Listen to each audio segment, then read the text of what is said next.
you have an interest in horses and love learning more about horses, the horse industry, teaching, or even managing your own horse business, then you're in the right place. We would love you to join us on our mission, which is to improve the lives of horses around the world through the education of riders, handlers, and trainers. So get comfortable, listen in, and enjoy. Today I'd like to introduce you to Liz Nijhuis.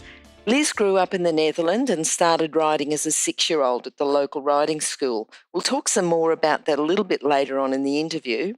She's trained and competed up to FEI dressage and 1.30 metre show jumping, and has been working in the equine industry as a breeder, breaker, trainer, competitor coach and coach educators for the last 30 years. How are you today, Liz? Good, thank you. Good. Liz, we're going to start you off with your favourite quote. Can you tell us what your favourite quote is, please? Life has no remote. Get up and change it yourself. Okay, that's a good one. Now, I'd like you to tell me how it's changed your life, or, how it's affected you. I think it's not so much the quote itself that affected me, but more sort of a way of life, I suppose. I've always had to make my own horses and my own career, and nothing was ever sort of handed out to me, and I think that's a good way to learn in the equestrian industry. I think it's a good thing to start from the bottom up and not expect too much handouts. So it sort of applied to my life as such, I guess. Good. Now, I know you've got some really interesting stories about your life as you were growing up. You're riding in the local riding school. You started riding as a 6-year-old, okay? And then at 12, you got an off-the-track thoroughbred? Yes. Can you tell me a bit about, how you came to get a horse as a 12-year-old, but also what the horse was like? Well, my mother used to ride as well, and I think she fell in love with this horse. Now, off-the-track thoroughbreds are not quite as common in Europe as they are here, and it was actually an ex-steeplechaser. Anyway, we got it home, and it was sweet and lovely. It just didn't stop. So we learned to hang on pretty well. And we had it for a few years, and then a lovely farmer gave us a couple of ponies that were unbroken and said, here you go. So, as a 14-year-old, you think you know it all. So I started breaking them in, and I probably made every mistake under the sun in those days, but eventually got a couple of lovely ponies out of that. And then eventually got on to my horse that I ended up taking back to college with me, that's a story in itself, that one. That's okay. We want to hear these stories. So it was a Hackney. Tell me about the breeding. Yeah, the father of that horse was a purebred English Hackney. So, really the ones under the carriage with their knees and their hocks right up in the air. Quite a fine sort of horse. And they were crossed in that time with old-fashioned Dutch warmbloods in Holland to create the ultimate carriage horse. And that was because the Dutch stud book had 3 directions, like your riding horse, your all-purpose horse, and your carriage horse. And this one was purpose-bred to be a carriage horse. It just never ended up being a carriage horse. It became a riding horse, but not without a few trials and tribulations. Now, what did people say when you've turned up with an unbroken or they've heard about you having an unbroken carriage horse, purpose-bred carriage horse, that you were going to turn into a riding horse? What did they say? A lot of people laughed. It was a horse that we ended up having in our stable at the age of 2.5. Very much unhandled. Even just leading it wasn't really an option if it was fresh. So there was a lot of work to be done. And of course it had plenty of knee and hock action. And yeah, it was a big horse on little short legs, and people just thought it was absolutely hilarious that I was going to make a riding horse out of that. But in those days, we didn't have a lot of money, and I was riding a stallion for another farmer that I was in love with, but that was 4 times the price of this one. Mm-hmm. So I came home one day and my parents said we bought Bubs, which was her name, and yeah, so I was like, yay! Wow. And I had to make do, really. Okay, now how far did the horse actually get as far as a riding horse? Competed? Yeah, no, she competed up to advanced, competed at advanced level, and was sort of training a little higher than that. And that was a lot of hard work, but she had the most amazing temperament, and that made up for so much. Yep, okay. All right, well, it just goes to show that a horse doesn't have to be a perfect horse. You can just get as much as you can out of the horse that you've got. You always complain that we haven't got the right horse, we haven't got the right situations and everything else. But, it's like, if you're in the wrong situation, we'll change it. So it goes back to your favourite quote, really, doesn't it? And that's... it does. Yeah. All right. Yeah, Now, and he certainly was a very good like a very good example for a lot of young kids to say, oh, but, we haven't got the expensive dressage horse. And I say often to them, if you have a horse that is sound and has a good temperament with correct training, there's really no limits. You can get a long way. yes. And there's a lot of horses around that could go a long way but just don't get the correct training in the beginning. And it's a shame to see those horses that could have gone a long way. All right. Now, you did go to college at Derna. You want to tell us about that? Yeah. You took your carriage horse. You took your purpose-bred carriage horse to Derna, did you? I did. I had some eyebrows raised on that as well in the early days, I'm sure. Yeah, now, Derna was in those days, it was a private equestrian college that you would go to at the age of 16, 17.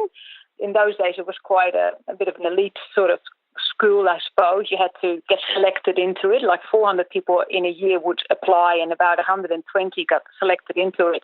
And then along the next 4 years, out of those 120, probably half of that would graduate. So it was very much military type education. It was, for you 10 others, and, white gloves came out to check the walls and the horse and, make sure everything was clean. And yeah, it was quite strict. But it was also a really good experience because in those days we were sent out to riding schools, studs, competition stables, and we used to have to work there for 6 to 9 months, unpaid generally.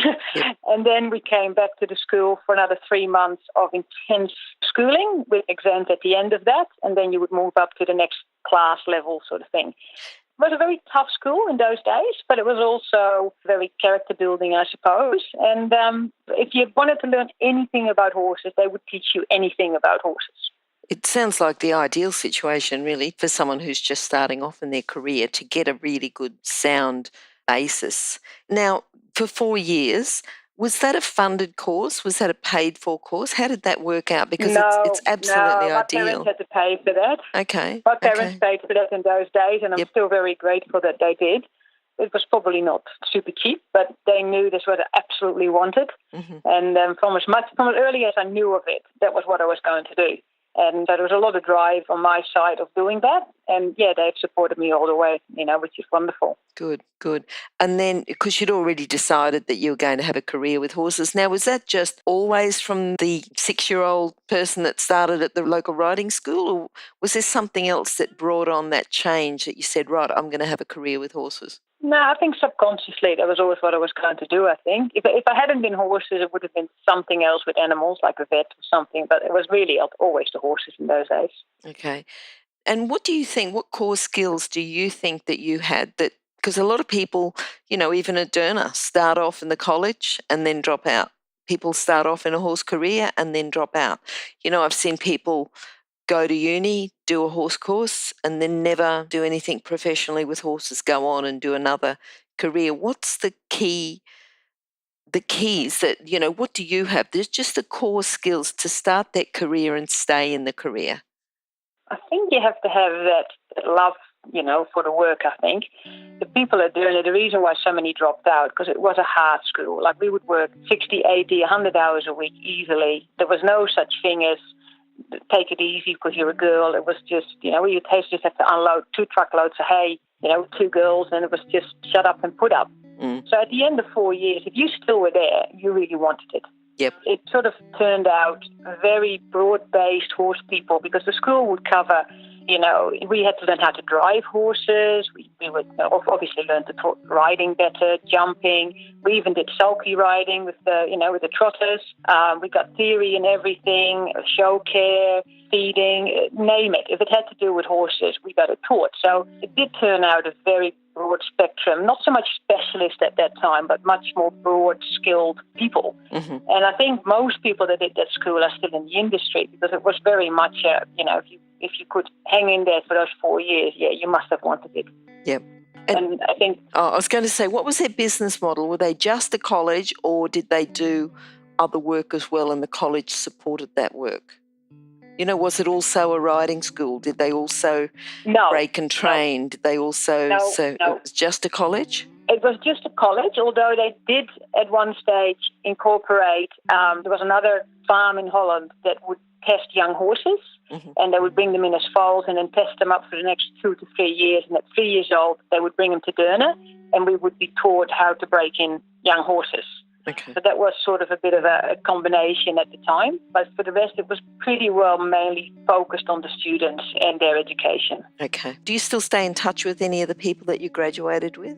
I'm just interested to see what sort of occupations they have. You know, you're here working in Australia on the other side of the world as a coach, you know, and you're also doing breeding. You're also doing a lot of other things, but competitor coach, coach educator, breaker trainer and breeder. What are they doing? Most of them are still coaches. I mean, that sort of ended up the backbone for most of them, mainly just because that's the way to earn a living. Sure. You know, in the early days, I was probably a bit idealistic and thought I was going to be a rider for the rest of my life. But there's not a lot of money to be made as a rider, whereas as a coach, you know, you can support yourself a little easier. And that's where most of them are at. And I think probably 90% of the people that I'm in touch with are still in the industry as coaches and trainers. I think only one that I know is sort of moved away. He's still in the horses, but not as a career anymore. But everybody else is either running studs or being at their own training stable and stuff. Okay. What about those who've gone on, you know, because you're in touch with a lot of elite level competitors, really high level that are the best in the world. What do you think that they've got that makes them keep going to be the best in the world? Drive and support, I guess. You know, you do need support. You need money behind you, really, to an extent, for that sort of level. And it's also a little bit the character of some of the people. You know, if you want to be at the top, I think it takes a lot of sacrifice to be there and to stay there. And that's not always easy on them and their family. So the support that they get from their family and the people around them is an absolute must, I think. But, yeah, it's different for everybody, I guess, to some extent. Sure. Okay, now what about people who've influenced you? Who do you think you could talk about there? Oh, I suppose growing up with sort of the likes of John Whittaker and Frank Sloothaak and van Grunsven, you know, they were all top riders in those days, and so every teenager could imagine themselves being like that one day. Yeah, I think Frank Sloothaak as a rider I always really admired, because he just used to sit there like he was going for a trail ride and used to jump around these enormous competition courses and, yeah, like it was nothing, and it was just amazing always. I've been lucky that with the school we got some really good coaches, and I've got one coach at the school I still have a little bit of contact with. He was a very passionate man, and he's always in the back of my head at times, you know, with different things that I'm riding. I can sort of hear that little voice in the back of my head going, okay, no, I don't want to do that. What was his name? What's his name? Cor Lufin. Yeah, he's one of the instructors at the school, and he was very involved with the breeding and the stud book. Good. But yeah, incredibly passionate person, and I learned a lot from him. All right, now we're going to take you from going from your horses at the riding school as a 6-year-old, you're off the track thoroughbreds, to your ponies, to the horse that you took to college. Tell us about a horse who's influenced you, or horses. You know, if there's one that stands out, or a couple that stand out. I would have to go back to the Hackney really for the most, because that was the horse I put everything in that I had and got out a lot. What was the name? The stable name was Bubs. Oh, Bubs. Yes, you said that. Bubs. Yeah. It was Okay. pretty, not a very imaginative name, Yeah. but yeah, she'd probably shaped me the most, as in doing it right first time and just pour yourself into a horse, and only then will you get out, what she gave me. I had a couple of other lovely, lovely horses after, and still have, but I've never had the time to pour myself into a horse like I did to her, and therefore I never quite got the same out. I think that's something for a lot of young people to realise as well, that what you put in is what you get out. Liz, what's your proudest moment? I suppose, partly graduating from the school, a proud moment. Another one was probably getting invited and finishing the International Level 3 exam at the BHS in England. That was a bit of an off-the-cuff, sudden decision to go there, and that worked out really well and was really enjoyable. And then I guess just goals achieved, competitions achieved over the years, I suppose. So not anything particular that stands out, but I suppose those things. Okay. Oh, hang on a sec. Let me interrupt to let people know about the horse industry qualifications at onlinehorsecollege.com. If you have a look at the flexible options, there's online theory with practical components that can be completed by video or with a qualified expert in your area. That website again is onlinehorsecollege.com. Thanks. Liz, what's a tip? I'm thinking for the listeners, something that you see often when you're coaching and also how to fix it. What's a common problem that you see? I would say the forwardness is often an issue, Yep. and the control over tempo and rhythm is usually an issue.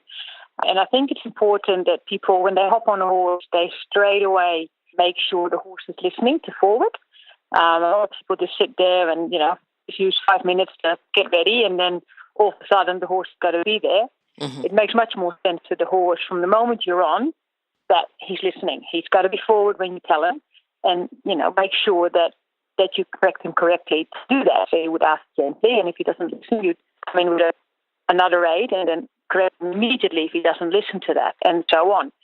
Another one that I see a lot is tempo and rhythm issues. Okay. The horse rushing, and especially in the trot.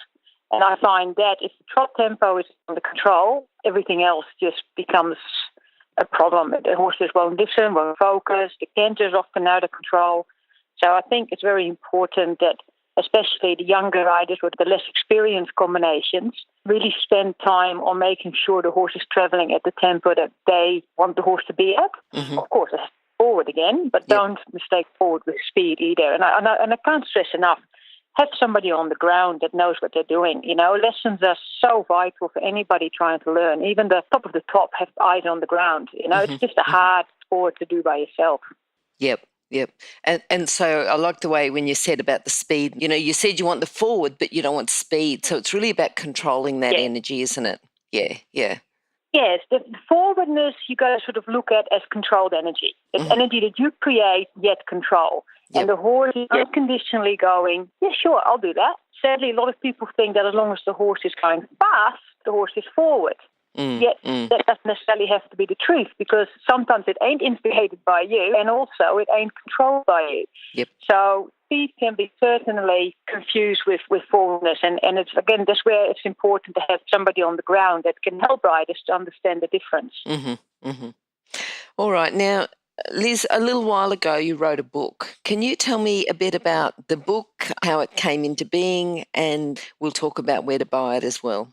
Years ago, when I was still at school, we got given writing and theory lessons. And I remember thinking, this is crazy, but actually found it incredibly helpful to be able to sit down in class and actually talk about the theory behind the riding, why the horse was responding that way, why we were doing certain things, what were the correct aids, and what was happening if, you didn't give the correct aids, or what would happen if the horse did something different, and how would you correct that? And it was incredibly valuable, and it always ended up being my hobby horse. So when EI hit in, I think, 2007, I thought, well, this is a good time, and ended up writing it all down in a book. And the book's really sort of aimed for people starting out in dressage, or even just competing at the lower levels of dressage.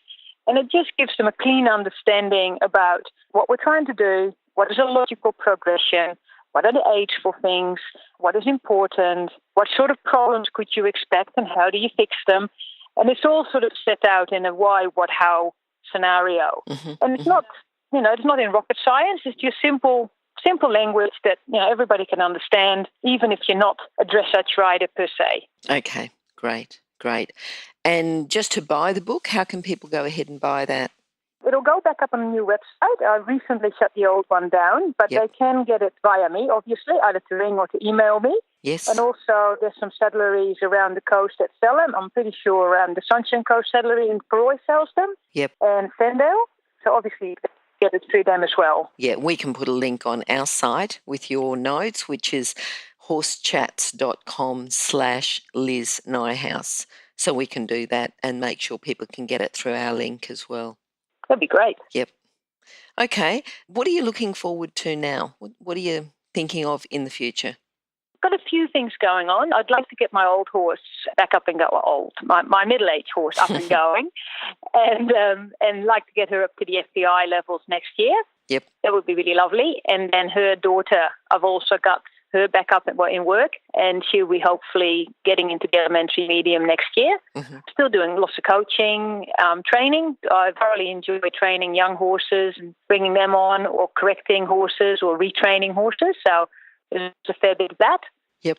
And So Okay. that's basically what I'm doing already, I guess. More of the same, but it sounds like you've got it all More planned of the out. same. So the planning's A little important, though. Yeah. Yeah. Okay. Now, if you can sum up your philosophy into a lesson today for our listeners, so they've got something to take away with them, that'd be great. Okay, I think be fair with your horse. Don't overface them. Ask what you can honestly expect from them. Try to be logical with your training. And your corrections, when you give them, and your rewards need to be as fast as possible, preferably instantaneous. They don't make sense to a horse 5 minutes later or even 5 seconds later. So it's important that if you give a correction or a reward, do it immediately. And again, this is where the eyes on the ground are so important. When you're not always sure, somebody else will say, hey, that wasn't right, or hey, that was right. And I think last but not least, be open. Be open to listen to your horse, learn from your horse, learn from other people. There's always something to learn, always, and sometimes even from people you least expect it from. Okay, good. All right. Now, how can people contact you, Liz? Mobile is probably the simplest, mobile and email, or Facebook. Yes. Yep, I sort of got dragged into the 21st century with it. So your Facebook's just under Liz Nijhuis, or is it under something different? No, it's on the Liz Nijhuis. Okay. Yep. All right, then, and also too, those contact details we'll have on horsechats.com/Liz Nijhuis, and Nijhuis is Nijhuis. Is that correct? That's correct. Wonderful. All right, thanks very much for your time today, Liz, and we'll talk to you again sometime. Thank you, Glenys. Goodbye. Bye. Oh, wait, before you go, if you're an equestrian coach or a horse riding instructor, or even if you aspire to be one, have a look at the free video series for horse riding instructors on the Horse Chats website. Go there now, have a look, horsechats.com. Remember that our comments and instructions are general in nature and do not take into consideration your individual horses or your individual ability and circumstances. If you enjoyed this podcast, then please leave your comment below.